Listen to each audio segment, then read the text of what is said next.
Bomb મામલે એક મોટો ખુલાસો હવે સામે આવી રહ્યો છે। આરોપી ઘરે જ બોમ્બ બનાવતો હતો। બોમ્બ બ્લાસ્ટ કેસના મુખ્ય આરોપી રૂપેણ બારોટની ધરપકડ થઈ ચૂકી છે। બોમ્બ બનાવવામાં મદદ કરનાર રોહન રાવલની પણ ધરપકડ કરવામાં આવી છે। આરોપી પાસેથી 2 તૈયાર પાર્સલ બોમ્બ મળી આવ્યા છે। આરોપી પાસેથી એક તમંચો 5 જીવતા કારતૂસ પણ મળ્યા છે।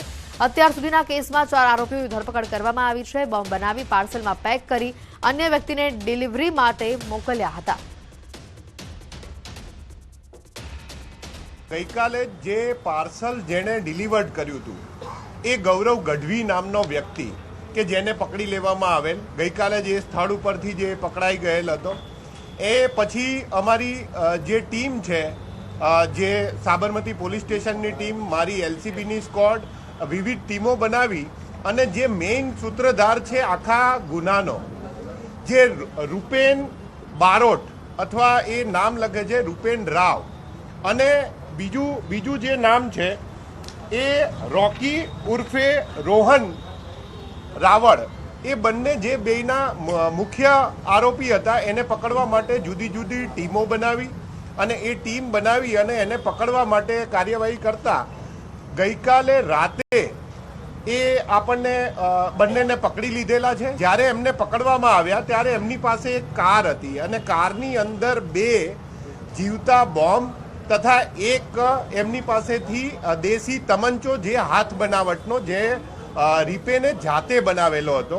બંને બોમ્બ પણ જાતે બનાવેલા હતા।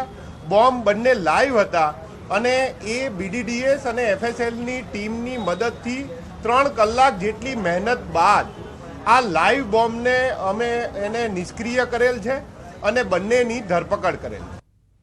રાજકોટમાં પેન્ડા ગેંગના સાગરીતોએ કરેલા હુમલાના સીસીટીવી સામે આવ્યા છે। કોઠારિયા રોડ નજીક સાગરીતોએ આતંક મચાવ્યો હતો। પોલીસમેન ભરત ગઢવીના હત્યા કેસના સાક્ષીના ભાઈ ઉપર હુમલો કરવામાં આવ્યો। રમેશ ગજેરા સહિત 3 શખ્સો પર છરી વડે હુમલો કરવામાં આવ્યો। સમગ્ર મામલે ભક્તિનગર પોલીસ દ્વારા ગુનો દાખલ કરવામાં આવ્યો છે। 3 દિવસ પહેલા બનેલી ઘટનાના સીસીટીવી સામે આવ્યા છે। તો આ તરફ આતંક મચાવનારી પેન્ડા ગેંગનો ભોગ બનેલા પરિવારજનો સામે આવ્યા છે। તેઓએ આક્ષેપ મૂક્યો છે કે આરોપીઓને પોલીસ છાવરી રહી છે।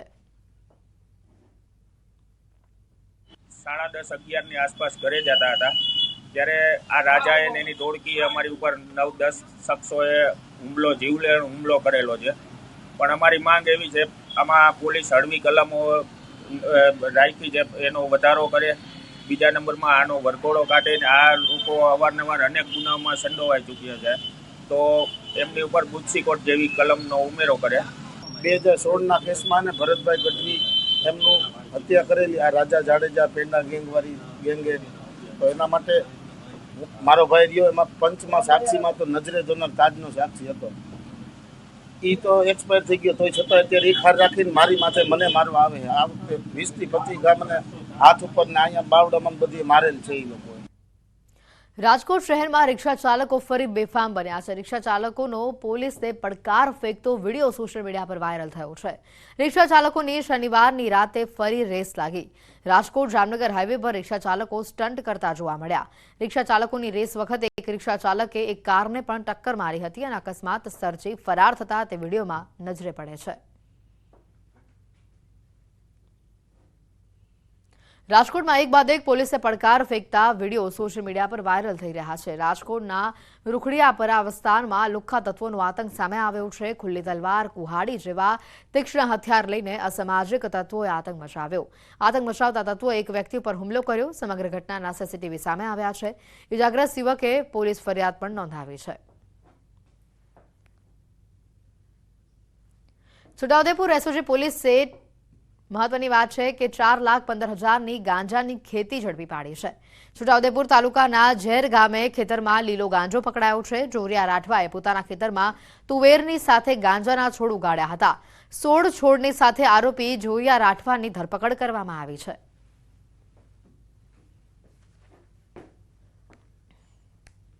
નાતાલના વેકેશનમાં પ્રવાસીઓ એસઓ તરફ ઉમટી રહ્યા છે। તહેવારના માહોલ અને નવા વર્ષના વધામણાની માટે પ્રવાસીઓની અત્યારથી જ ભીડ જામી છે।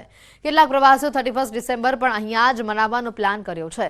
તો બીજી તરફ કેવડિયાની હોટલો પણ હાઉસફુલ જોવા મળી રહી છે। 1 ડિસેમ્બરની ઉજવણી યાદગાર બની રહે તેના માટે ડીજે પાર્ટી, આદિવાસી કલ્ચર, જમવાનું મેન્યુ, સ્ટેજ આમ તમામ પ્રકારની સુવિધાઓ માટે સજ્જ છે।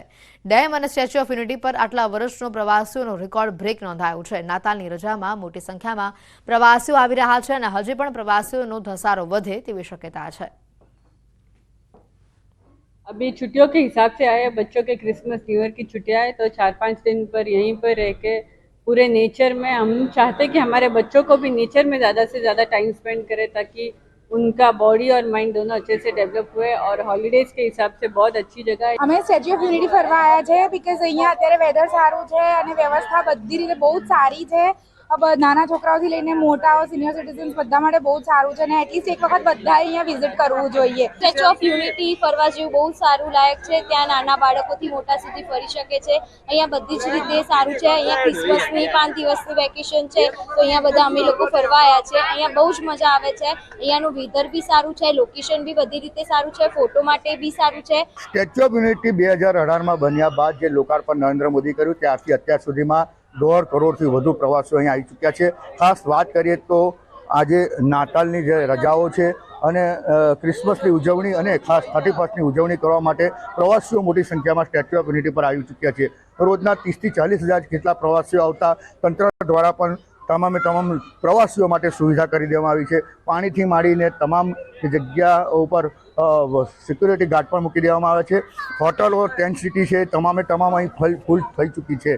કહી શકાય કે જે દેશ અને વિદેશમાં લોકો જે નાતાલની રજાઓ અને 31st ઉજવણી કરવા જતા હતા હવે જેઓ સ્ટેચ્યુ ઓફ યુનિટીને પસંદ કરી રહ્યા છે ત્યારે મોટી સંખ્યામાં પ્રવાસીઓ આવતા જે અહીંના સ્થાનિકો છે જેમને રોજગારીનો પણ વધારો થઈ ચૂક્યો છે. દીપક પટેલ, ન્યૂઝ 18 ગુજરાતી, નર્મદા. ગીર સોમનાથની તાલાલા પોલીસે રિસોર્ટમાં દારૂની મહેફિલ માણતા 8 ઈસમોને પકડી પાડ્યા છે. 31 ડિસેમ્બરના પગલે તાલાલા વિસ્તારમાં હોટલ અને ફાર્મ હાઉસમાં પોલીસનું સઘન ટ્રેકિંગ હાથ ધરાયું. તાલાલાના બોજદે ગામે ધ ગીર વ્યૂ રિસોર્ટમાં દારૂની મહેફિલ માણતા રાજકોટના 7 અને ફાર્મ હાઉસ સંચાલક સહિત કુલ 8 લોકો સામે કાર્યવાહી કરાઈ છે. રાજકોટના રાજેશ ઓડેસરા, દિનેશ ખીચડિયા, પ્રિન્સ રામપરિયા, પરેશ લાઠીગરા, હિતેશ ચોકસી, મોહમ્મદ હાજી શેખ, રાજ દંગી અને ફાર્મ હાઉસ સંચાલક પરબતવાળા સામે પોલીસે કાર્યવાહી કરી છે.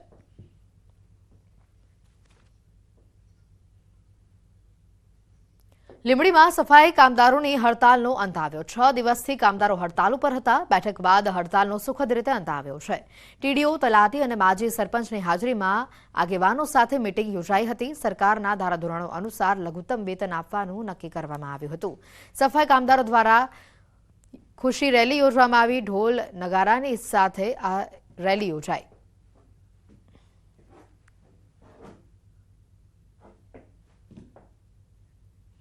સમાચારોમાં હાલ રોકાઈશું એક બ્રેક માટે.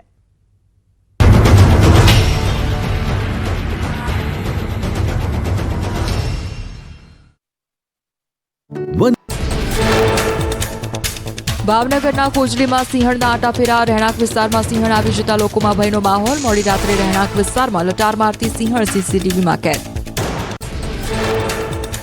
સોમનાથમાં વેણેશ્વર સોસાયટીમાં દીપડાના આંટાફેરા. રહેણાંક વિસ્તારમાં દીપડાની અવરજવર જોવા મળતા લોકોમાં ભયનો માહોલ સર્જાયો. ખૂંખાર દીપડાની લટાર સીસીટીવીમાં કેદ. રહીશોએ દીપડાને પકડવા વન વિભાગને કરી